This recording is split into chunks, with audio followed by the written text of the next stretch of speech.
जैसे आप देख रहे हैं अभी भी ये पैचेस, लेग्स वाले पैचेस बचे हुए हैं। क्वालिटी ऑफ लाइफ की बात करते हैं कि ये बहुत इंपॉर्टेंट है। जब आप ट्रीटमेंट स्टार्ट करते हैं सोराइसिस के पेशेंट का तो दो पैरामीटर होने चाहिए। नंबर एक कि हम उसकी क्वालिटी ऑफ लाइफ को इम्प्रूव करते हैं। जो ट्रीटमेंट इन पेशेंट को हमने लास्ट मंथ दिया था उसके बारे में ब्रीफ में आपको बता देंगे।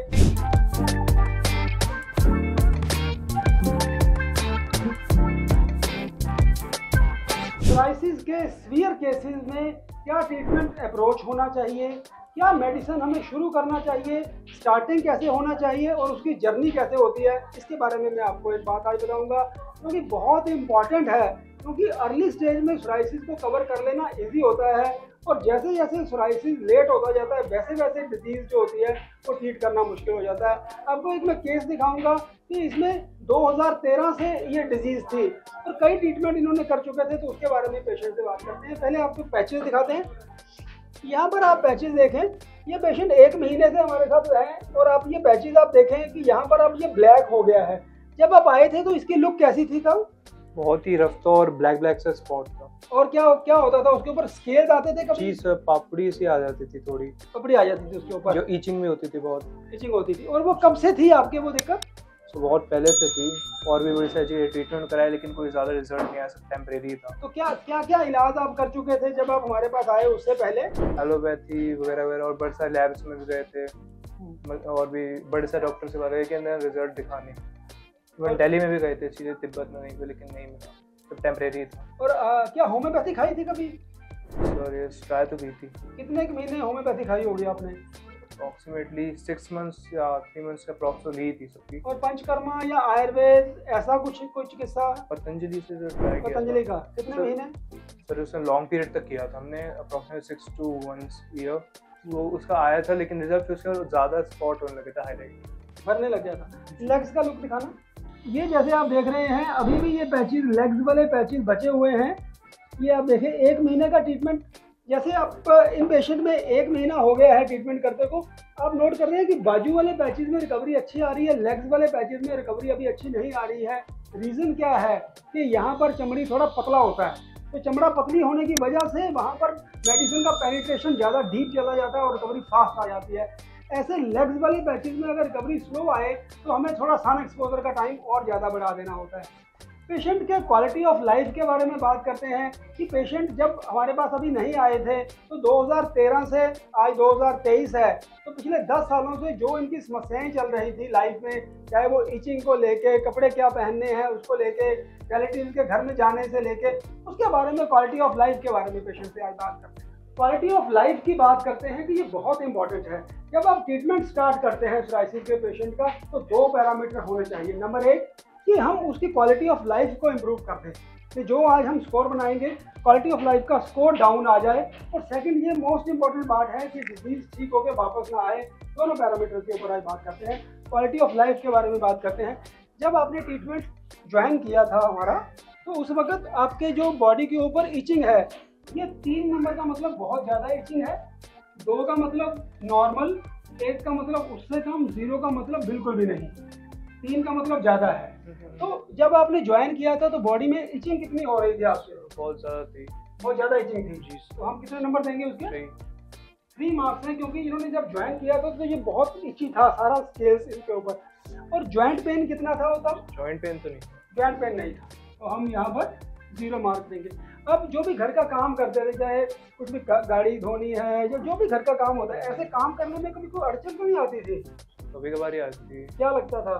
कि मतलब इधर छुएंगे थोड़ा इन्फेक्शन वगैरह का डर रहता था कि गंदा हो जाएगा तो उसे वापस साफ करना पड़ेगा।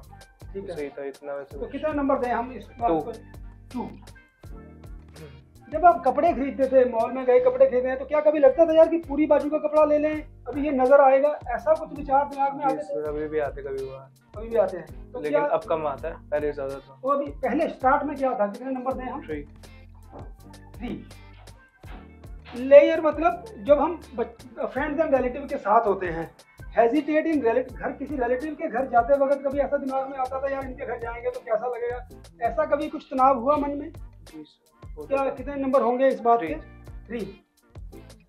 जनरली सारे पेशेंट्स में मैंने नोट किया है कि रिलेटिव्स के घर जाने में उनको ये एक शर्म का एहसास होना, या उनको लगता है कि ये क्या हो रहा है, इशू आ रहा है। स्विमिंग पूल या कॉमन एरिया, कभी हरिद्वार गए लोग जाते हैं नहाए ओपन एरिया में, ऐसे में कभी कुछ तनाव ऐसा कभी फील हुआ? यस सर, हुआ था। कितने नंबर थे इसके? 2। वर्क एंड स्कूल में कुछ इश्यूज आपके फ्रेंड्स में ऐसा कभी कुछ आया दिमाग में? No sir, 0। Friends and relatives ने कभी कुछ कहा हो कि ये आपका क्या है, ये क्यों स्केल्स हैं, इसके बारे में कभी किसी ने कहा और आपने सोचा यार इसने मेरे को ऐसा क्यों कहा, ऐसा कभी कुछ बात हुई? होता था। तो इसमें 3 फ्रेंड्स एंड रिलेटिव्स की बातों का कि वो उनका पूछना कि यार ये तेरे क्या है और उनको जवाब देना, क्योंकि जल्दी सोराइसिस जिनको नहीं होता उनको पता ही नहीं होता कि ये क्या है, उसको एक्सप्लेन करना is a big problem. Treatment के बारे में बात करते हैं कि जो पेशेंट इलाज जब करवाते हैं तो क्या होता है, हाउस फुल ऑफ स्केल्स, पपड़ियां बेड के ऊपर झड़ी हुई हैं, बेड के ऊपर बहुत सारी पपड़ियां पड़ी हुई हैं, कभी ऐसी इस बात का भी तनाव होता था कि सीवियर था ये तो, ज्यादातर होता रहता था। तो क्या कितना नंबर देंगे हम इसके? अब भी 3 देना चाहूँगा। इसके भी 3 मार्क्स हैं क्योंकि पपड़ियां बहुत बेड के ऊपर झड़ती थी। और जो भी आप इलाज कराते थे उससे कपड़े ऑयली रहते थे, वो होते थे, क्या ये भी इशू था? जी सर था। कितने नंबर देंगे इसके? 3। तो ये इनका क्वालिटी ऑफ लाइफ इंडेक्स है। इसके टोटल करते हैं स्कोर को, यहाँ हम देखते हैं 3, 3, 6, 2, 8, 3, 11, 13, 14, 15, 16, 17, 18, 19, 20, 21, 22 नंबर बनते हैं इनके यहाँ पर। 22 इज द मार्क। और आप नोट करें यहाँ पर सीवियरिटी स्केल देखें, 21 से लेकर 30 के बीच में एक्सट्रीम इफेक्ट आ रहा है। तो 22 अगर स्कोर है पेशेंट का तो इसका मतलब क्वालिटी ऑफ लाइफ के ऊपर इस डिजीज ने बहुत ज़्यादा इफेक्ट इस पेशेंट का किया हुआ है। अब हम 1 महीने का इसका ट्रीटमेंट हो गया है कायाकल्प पे, हम बात करते हैं कि अब क्वालिटी ऑफ लाइफ में क्या किस किस पैरामीटर्स के ऊपर इम्प्रूवमेंट आए हैं। ईचिंग वाला पार्ट कितना बेटर है, कितने नंबर देंगे? 1। ईचिंग वाले पार्ट पे हम 1 नंबर देंगे। हाउस होल्ड की जॉब में इनको 2 नंबर की दिक्कत आ रही थी, अब क्या लग रहा है? 1। कपड़े खरीदने में पहले 3 नंबर की दिक्कत थी, अब क्या है? 1। फिर एक इनका और आ रहा है हेजिटेटिंग रिलेटिव होम जाने का फील आ रहा था, यहाँ पर क्या देंगे? 2। स्विमिंग पूल उस एरिया में जाने का कुछ इश्यूज थे, इसमें 1। फिर हम देखेंगे फ्रेंड्स एंड रिलेटिव के पास 3 फील कर रहे थे पहले उनके साथ उठने बैठने में, अब क्या लग रहा है? 2। होम फुल ऑफ स्केल्स, पपड़ियां बेड पे झड़ जाती थी, बाजुओं के गिर के सारा गिरती थी, अब 3 में से कितने नंबर है? 0। यहाँ हम 0 मार्क देंगे। और जो ऑयली कपड़े खराब हो जाते थे जो ट्रीटमेंट आप कर रहे थे उसका क्या है पहले से? 1। तो ये क्वालिटी ऑफ लाइफ की जो हम बात कर रहे हैं after 1 month of the treatment, इसका हम टोटल करते हैं अब 1, 2, 3, 4, 5, 6, 7, 8 और 1, 9। तो यहाँ पर आप देख रहे हैं कि 22 से हम 9 तक पहुँच गए हैं इन 1 मंथ। और 9 को हम कहाँ लेते हैं? 6 to 10 मतलब मॉडरेट इफेक्ट, मतलब ये 22 से लेके यहाँ पर हमारा लाइफ का जो स्कोर आ गया है 1 महीने में, it is a good achievement. अब हमारे पास कायाकल्प में मेन हमने करना क्या है कि ये इफेक्ट को मेंटेन करना है ताकि ये वापस पलटी ना मारे। उसके लिए आज हम पेशेंट से बात करेंगे, कुछ पैरामीटर्स हैं उनको समझाएंगे कि कैसे डिजीज़ को स्विच ऑन दोबारा नहीं इन्होंने होने देना, क्योंकि एक बार कायाकल्प से जब ट्रीटमेंट को स्विच ऑफ करते हैं हम डिजीज़ को, तो उसमें बहुत सारे पैरामीटर हैं कि डिजीज़ वापस ना आए, वो भी हम आज पेशेंट को समझाएंगे। जो ट्रीटमेंट इन पेशेंट को हमने लास्ट मंथ दिया था उसके बारे में ब्रीफ में आपको बता देंगे। सॉर्क्यूल ऑयल हमने इनको लगाने को दिया सारे बैचेज में और 10-15 मिनट धूप लगाने को बोला।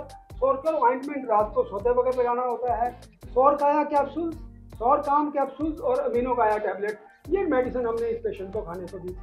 अब कायाकल्प पर बहुत सालों के एक्सपीरियंस से और हमारे डॉक्टर्स की जो टीम है, हमने ऐसा प्रोटोकॉल डेवलप कर लिया है कि जो दूर रह के भी पेशेंट अपना ट्रीटमेंट करवा सकते हैं। तो उसके लिए 4 पैरामीटर्स हमें चाहिए होते हैं।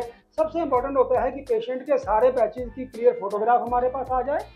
नंबर 2, जो भी दवाइयाँ पिछले कुछ सालों में उन्होंने खाई हैं उनकी अगर उनके पास प्रिस्क्रिप्शन हैं या कुछ पिक्चर्स हैं, मेडिसिन बची हुई है, उनकी फ़ोटो भेज दें।